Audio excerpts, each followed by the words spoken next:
The Blue Rose Manuscript, by Francis Rosenfeld. The Round World. Layer. A sheet, quantity, or thickness of material, typically one of several, covering a surface or a body. Life is the sum of an almost infinite number of layers that sort out your thoughts, feelings, and activities. This creates a lot of confusion as life's level of complexity increases. You can usually focus on one or two layers at a time, the ones that come to prominence because of current events, temporary priorities, or invisible puzzle pieces coming into play. But never forget that all the layers of your life are always there. And just like in a set of plans, making changes on one layer has consequences in all the others. I know. After a while, this living layer set gets so complicated you'll want to throw it away and start over with a blank sheet. Rejoice. This means you're finally doing something worthwhile. All the things that matter, all the things that are consequential in the long run are always complicated. The really consequential ones are usually too complicated to tackle alone. How do you handle an existence where working out one detail in one category can undo a lifetime of hard work in every other aspect of your life? Think of it as juggling plates. You add complexity one plate at a time and stop adding more until you've mastered the lot you already have spinning in the air. Also, there is a maximum number of plates you can keep spinning in the air, even at the peak of your mastery. We all have limitations. Only God has infinite capacity. Let's take the example of a timepiece. The simple ones have only one task: to tell the time of day. For that they need two arms, the hour and the minutes, right? No, don't look at your watch. I know it tells time. So, the simplest ones have two hands. After that, we can add complications. A hand for seconds, a dial for days, a fixture for the phases of the moon, a barometer, the current time in other places, you name it. You can add complications to this watch until it becomes too sophisticated to be of use. But none of those complications are worth anything if they interfere with the most basic function of your timepiece, which is to tell time. There is a fine line between having a complex level of understanding and being insane. It doesn't matter how extraordinary your capacity is in any aspect of your life if you are for any reason unable to use it because of deficiencies in your most basic function. Look at life with a dispassionate eye and you'll see that all the problems people can't overcome are usually at the most basic level: health, wherewithal, relationships, freedom. You are then the dancer who can't hear, the painter whose hands are tied behind his back, the singer who can't stop crying. Are you following me? Just because, for instance, having a voice is something everybody takes for granted, it doesn't mean you don't have to protect yours, especially if your gift requires a voice to be expressed. The things you take for granted are always your undoing. You will think this example obvious, but in reality, in the thick interacting layer stack, it isn't so at all. And things that didn't seem to matter under regular circumstances suddenly become a major handicap when the level of complexity rises. It can be anything: your agreeableness, your level of energy, your lineage, how quick you are. Some people, when they reach this point, are eager to transform themselves. They wipe out any traits they deem questionable so they can fit into their role. And with that, they destroy the very essence which brought them to prominence. Because, remember what I said, all the layers act upon each other, all the time. It is a very precise balance, and one that is even harder to maintain when challenges arise, as they will, if you've proved yourself worthy. And once they arise, they keep coming, and they get more difficult and more refined every time you overcome them. You should take that as a compliment, as a gauge of your level of accomplishment, although I assure you that nobody does. Let's take a break. I'm tired. We'll continue after lunch. The time between this writing and the one that followed seems to be a lot longer than an hour, and the rest of the lecture must have taken place in a different location. Everything changed: the ink, the quill, the rhythm of the writing, the tone of the conversation. We assume current events, public or personal, prevented the master from continuing this lecture, and he had to pick up where he left off weeks or months later. So, layers.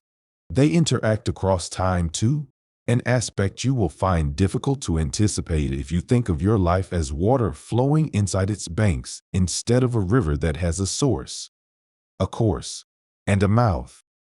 What spilled into the water when it was just a little trickle will still be in the water when the river is a mile wide. These early spills, which we usually dismiss but still commit to memory out of habit, become the basis of our vocabulary of personal symbols. They are the foundation of your layer structure. There is no making up for the lack of these early instances. Everything is meaningful and valuable within its own time frame. I'll let you in on a little secret. Those like me, we can add our little spills inside your tiny stream after the fact. But you will always experience them as artifacts of the past, bound by the tyranny of time. Your duty is to pay attention to the markers on your path, not to worry where or who they came from, or when. Now, why do I bother going on and on rambling about layers? Because they often present contradictory information that needs to be reconciled. The opposing facts are perfectly valid at the level of their specific layer, but make absolutely no sense together or in a larger context. This happens so frequently that you have to learn how to resolve the conflicts quickly and without breaking anything else before you can further advance in your knowledge. These conflicts usually force you to choose between two moral imperatives you never questioned, not until something played them in opposition to each other. If you don't understand that these imperatives are just as valid as they always were, like notes in a simple musical line, but that they run discordant because several lines are played in harmony, you will start questioning your moral compass or your sanity, and you will be so conflicted all the time it will be impossible for you to function, even at the most basic level. Remember, what good is a complicated timepiece that can't tell time? What happens when you can't reconcile the moral imperatives? I'm so glad you asked. That means you are paying attention. They remain unresolved and they pile up somewhere in a corner, in some gray zone to be tackled later, when supposedly one has a better grasp on the issues. The truth is, most of the time these issues never get resolved and they start weighing you down like barnacles after a while. I don't have a solution for this, but if you believe in a higher power, I strongly suggest you turn them over to it. At least they won't clutter up your mind anymore. We do not know whether the master had any religious convictions, which this paragraph seems to imply, or if he is using the metaphysical construct as a psychological agent meant to eliminate cognitive conflicts. This is yet another one of his controversial approaches to life, one of the many included in the manuscripts. His expedient use of belief and his manipulation of the concepts of right and wrong to manufacture emotional balance was deplored by religious scholars, for whom the concepts of right and wrong are universal and absolute, not subject to personal interpretation. On the opposing side, the promoters of personal freedom as a moral imperative applaud his audacity to abide by personal moral relativism, which was probably not what he meant to convey in the paragraph above. What about what other people think? Let's keep that on the back burner for now. You'll have enough trouble putting your own thought process in order. I wouldn't dump more moral dilemmas on top of the pile before you're strong enough and fast enough to tackle your own internal conflicts in real time. Questions about layers. Why did I separate what is essentially the normal course of life into individual slices? Because the elements of a layer exhibit similar characteristics, and seeing them as a category, rather than individual instances, helps you find solutions faster for challenges you haven't encountered before. Speed of reaction is crucial during a crisis, just as important as making the best choice. Examples of how this works. Very well. This lecture fits on the layer of mental constructions, and by thus labeling it, we already know that 1. It is a safe space to speculate on concepts that are not widely accepted. 2. It is not a finished set, but always a work in progress. You can always add or remove ideas from it as you grow. 3. We can reduce it to the absurd. 4. It can incorporate paradoxes if commonly agreed upon as acceptable. 5. It does not have to do or be anything. Should this lecture belong to the layer of moral evaluations, then we would know that 1. Right and wrong are not personal definitions. 2. Debating other people's convictions is acceptable. 3. Only superior beings are allowed to move time. 4. Being agreeable is a virtue.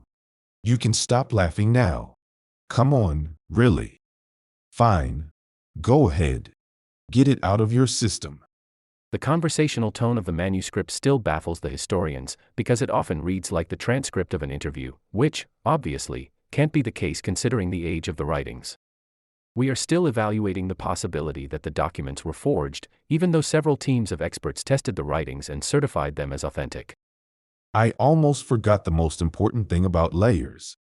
They are just a sorting tool to help you group like items.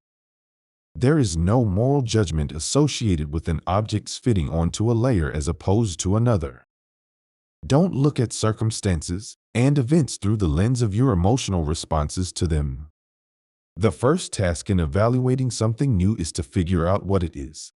That's what this sorting tool is for. If we had any doubts, it is now becoming evident that the lecture notes have been taken down by a scribe, most likely the pupil the master is talking to, because there are doodles and drawings on the paper margins and the loose slant of the writing indicates a high level of distraction. The ink smudges in places, making the writing difficult to decipher. In the bottom right corner is embossed twice with the same rose seal that was used for the wax on the cover letter. We do not believe those indentations were meant as a proof of authorship. Their placement is haphazard and inexplicable, almost like a small child was playing with the seal. Where on earth did you find that? Give me it. This is not a toy. And you don't apply it randomly to whatever falls into your hands. What were you thinking? Judging by the behavior implied in the previous paragraph, we evaluated that the pupil in question was barely 8 years old at the time. The intellectual level reflected in the rhythm and content of the writing doesn't seem to match the emotional level made evident by the commentary of the master. The person who penned this manuscript was either a precocious child or a very immature adult. We favor the first possibility because the tentative calligraphy denotes a level of hand-eye coordination consistent with the developmental stage of the age of 8. How many layers are there? As many as you find useful. You can think of them as scaffolding. They come on and off as needed to support your mental process. If a layer is no longer needed, in time it fades back into your latent memory. But it doesn't go away. And that is a good thing. You don't want potentially useful references to get lost with it. It does not take up any active space in the present.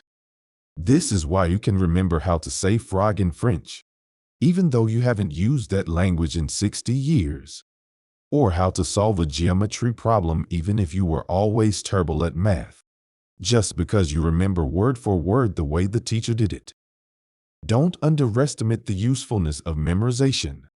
Not everything can be deduced or rediscovered every single time you need it. We would get nothing done.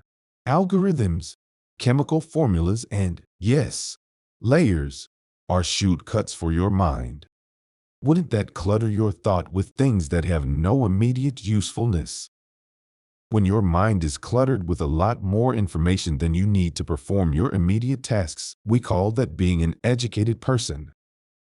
Do waste mental space on knowledge? No, layers are not the only way you can structure your understanding of life. There are other strategies, like using cycles or folds. We will talk about cycles tomorrow, and it will be another long lecture. Can you please make sure there is enough ink before we start? The well is almost dry.